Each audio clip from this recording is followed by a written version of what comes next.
Bismillahir Rahmanir Rahim. Keeping dogs in Islam, is it allowed or not? Keeping of dogs, first of all, it must be understood that Islam doesn't, we are not anti-dog, we are not anti-animal.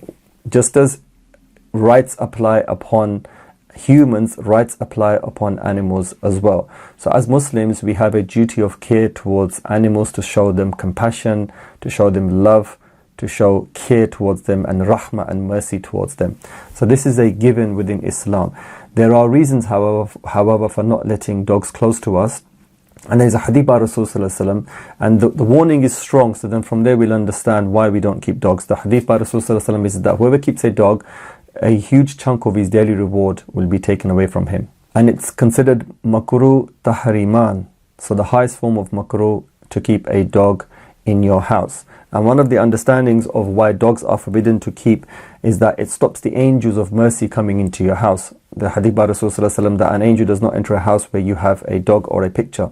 So the angels of mercy and the angels of barakah that visit your houses, they can no longer come to your house, because one of the understandings is that because of the smell that dogs leave behind. And also dogs tend to pollute everything they come into contact with, because they're always licking everything, so they lick your utensils and everything like that. However, it is permissible to keep a guard dog, like guard dogs to guard your property, or to have hunting dogs, or to have shepherding dogs, like farmers have shepherding dogs. Those would be allowed, and by extension today that would extend into keeping guide dogs, like for blind people. Other than that, to keep dogs for pleasure, just for the sake of I want a dog, there are strict rules in Islam forbidding the keeping of dog. Here, forbidding meaning that it's makruh tahriman. It's sinful to keep a dog. If you keep a dog, you're going to decrease your daily reward by a large chunk just by keeping a dog. Some people, when they enter Islam, they are dog owners and they find it very difficult to part with their dog.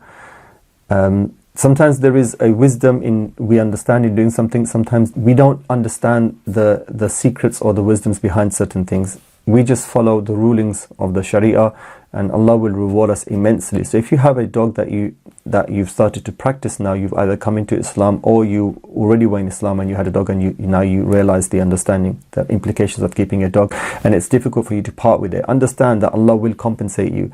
You're in love with that dog, that you have a relationship and a bond with that dog, man's best friend, as they say.